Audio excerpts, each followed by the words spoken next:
What's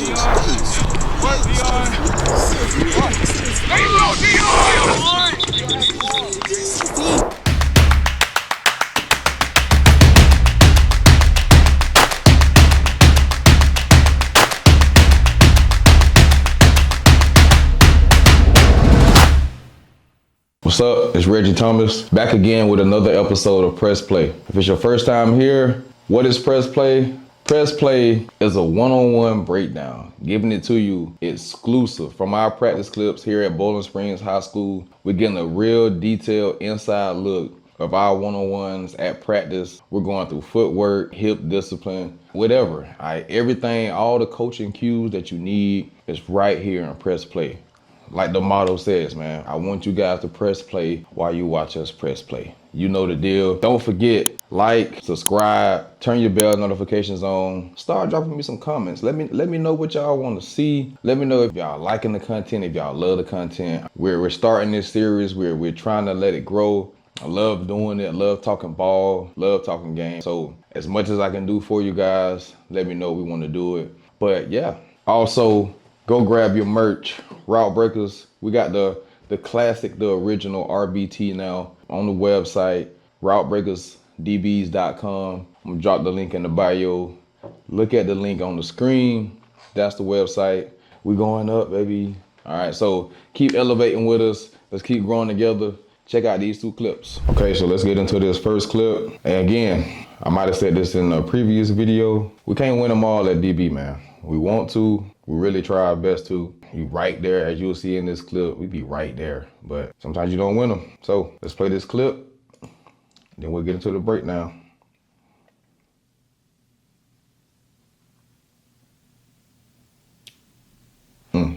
Right there. We got J Fave up, going against one of our junior receivers, Dion Suber. Off rip, we inside leverage. Everything's perfect. Alignment, it seems like his eyes is where they need to be. They're on his near hip. Remember, when we want leverage, we just want to take whatever foot. If I want my inside leverage, I'll take that right foot, split them right down the middle. If I was outside leverage, all right, I'll take that left foot. So right here, we're inside leverage. We use a little motor technique. All right, motor technique is just, I'm taking like 6-inch steps. All right, it's almost like a reed step, but it's not a back pedal. I don't want guys to think it's a back pedal, just a motor technique. And all I want to do is like step replace, but I'm moving backwards. I say intentional feet. All right, every step place matters. All right, right here, I guess we might have gotten ourselves in a little bit of trouble because we weren't able to move lateral. And what do we want to do to move lateral? Make them run the T. Right here, J Fave doesn't really get a nice slide, a nice step replace shuffle, and he opens up 45 degree. Not terrible, not bad. Dion seems to be like he's about to go upfield. He drops his shoulder, give us a little stutter. We buzz our feet with our eyes down low. All right, it's not really affecting us. We know where we need to be. We're in great position. I would have liked for Fave to get hands on him right there, especially when the receiver drops his head. Look at his position. All right, his eyes are down, shoulders are down. He has all of his weight is going forward. If we could have barely tapped him on the shoulder, on that right shoulder, and he probably would have failed. Make sure you get hands on when you can, only when you can. You don't always have to strike because we press with our feet. Chad Ochocinco, even though he was a receiver, Chad Johnson, he said, they pay me for my feet. At DB, they pay us for our feet. You have good feet, that's what we want to press with. But when you get a chance to strike, I don't care if you be like Floyd Mayweather, Muhammad Ali, Mike Tyson. All right, strike them, and strike them with force. So we could have struck right here. We didn't. Okay, boom. Now I get hands in, and I like his hand placement. His hand placement is real low on that hip. Now right here is what get us. I assume we thought he was going upfield. He gave us a stutter in the beginning. He gave us a stutter before 5 yards. Typically, if they give you a stutter before 5 yards, they're gonna come back down before 12. In a high school game, you get a stutter before 5, 95% chance they coming back down before 12. If I'm lying, I'm flying. And I ain't grew wings yet. Expect him to come back down. We kind of getting ahead of ourselves. Dion does a really great job with his hands here. Fave hand is inside. All right, we don't want to leave it there. When we leave it there, that's when this happens. That's when we get hit. Now my hips are committed fully forward, upfield, whereas his hips, shoulders, everything is coming back to the ball. Look at the defender, look at J Fave, and look at Dion. Two different hip positions, ball coming back to the receiver, we beat. All right, he does a great job with his hands, and right here, take it back, not there, again. Look how good he is with his hands. Here, all right. We look back for the ball when I would call this an out of phase position. Out of phase, the ball is coming. We're not really close to the guy. We don't have hands on him. So I would rather J Fave's eyes not be back at the quarterback, but be glued in on the hands of the receiver so that we can play the hands and get the ball out. If we do that, we have a better chance of making this play rather than him catching it there. And we even take a bad angle. We take a bad angle up the field just because our eyes are in the backfield. All right, then he flexed on us. I like it. All right. Hey, y'all catch the ball on us, flex on us. Make it bad for us, make us feel it. All right. We should be pissed off that a receiver caught the ball on us. So just to go through the clip again, good leverage. Footwork was good. Okay, could have been better. Strike when you need to strike.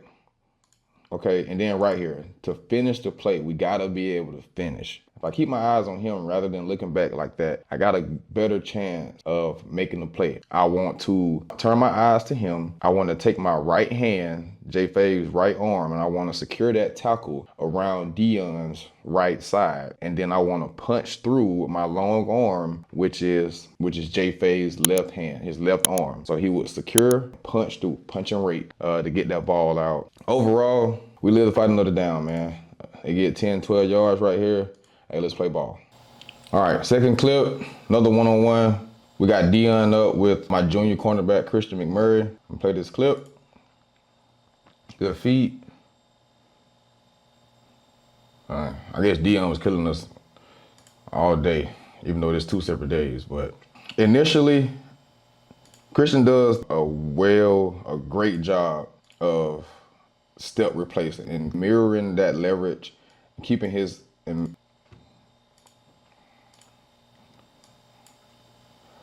Christian does a good job right here of maintaining inside leverage with his step replace. Couldn't ask for anything better than that. Dion dives inside, we move inside, comes right back out. We in great position. Look at his hips, everything is square. Dion starts to go upfield. Right here is where I feel like we get in trouble. He didn't have to turn as much. Notice, Dion's hips is still forward. Christian has turned his hips parallel to the sideline.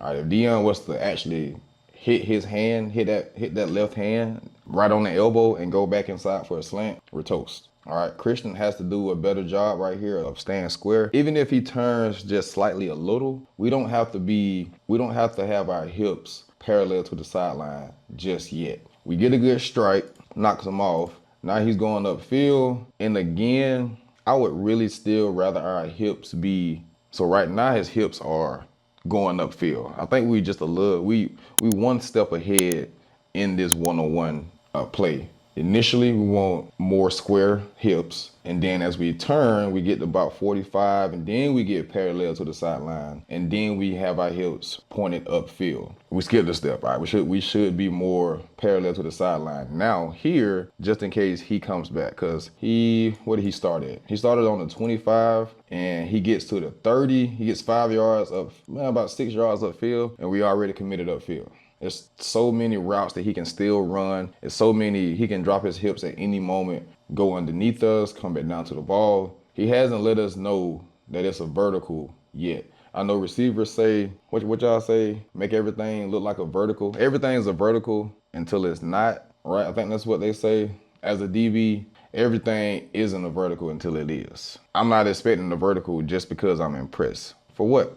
Don't play it like it's a vertical. They want us to think it's a vertical, but it might not be a vertical. So right here, we just too committed upfield, and it's so easy. He dropped it down on the 25. I said it was on the 25 earlier, sorry. We was on it. He started on the 35, and we got past the 30, and we was already committed upfield. Now he's dropping it down on the 25, only 10 yards. So not even a full 10-yard route. He gets us, and we're so far off because we for whatever reason, was thinking it was going to be a vertical. And now he's able to come back to the ball. And right here, I would truly say this is a missed tackle and a possible touchdown. Why?